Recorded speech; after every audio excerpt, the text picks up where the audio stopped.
Hello everyone. Today we'll be exploring on models of learning and teaching.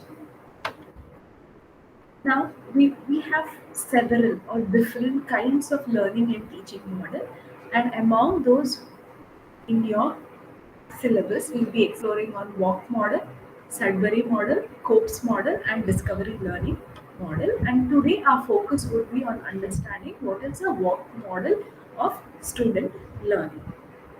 Generally, the research indicates that any individual or any student has four accepted learning styles. Okay.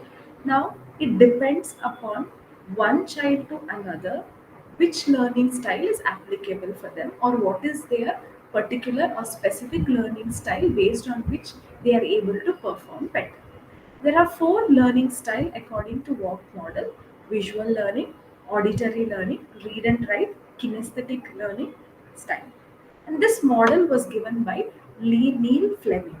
He believed that every student has their own preferred learning modes, and if you are able to acknowledge these learning modes, an individual is able to perform better when it comes to their studies. Now, a student's learning modes also influences not only their learning but also their behavior. For example, in a classroom setup, a child who is a visual learner would be interested when a PPT is presented or when a teacher is showing a video. A child who is an auditory learner would like to listen or would like to read loudly as they learn. An individual who is a kinesthetic learner would involve or would like to have an experiential learning or they would prefer an active learning mode. So it varies from a child to a child. It is very important according to Walk model to identify the preferred learning modes of an individual. And when it comes to the teaching, it is a requirement or it would be effective if a teacher or the teaching pattern or a teaching mode identifies these learning modes and include those as a learning strategies for the learner. Now, generally, students access or understand the information using these preferred modalities. And when these modalities are used for learning or teaching, it increases their level of comprehension. They are able to understand better. It also increases the motivation and it also increases the metacognition, maybe the attention and concentration of the child, or when it comes to memory of an individual, or also they are able to logically relate to the concept that is being presented. So it is very effective to include these learning modes into the teaching as well as learning strategies. Let's identify who are the visual learners or what are the characteristics.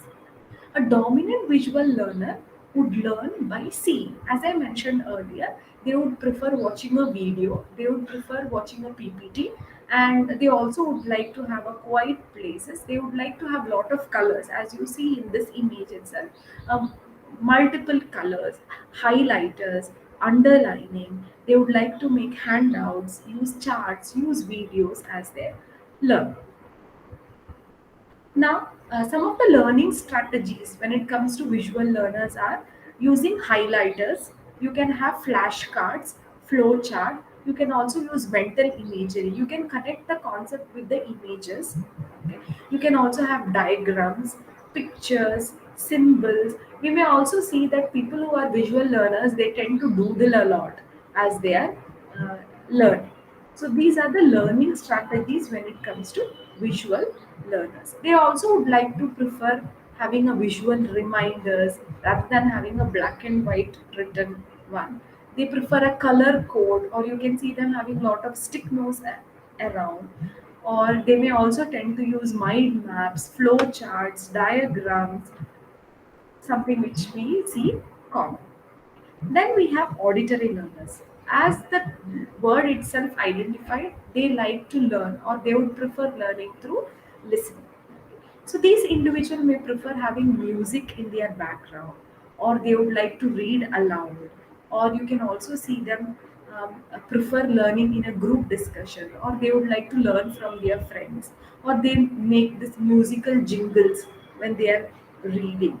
And they also prefer oral instruction. They would like to hear from a teacher rather than sending a written note by a teacher. So some of the learning strategies which can be used is taking down information during classes, attending classes regularly. They would prefer discussions and tutorials, discussion about the topics.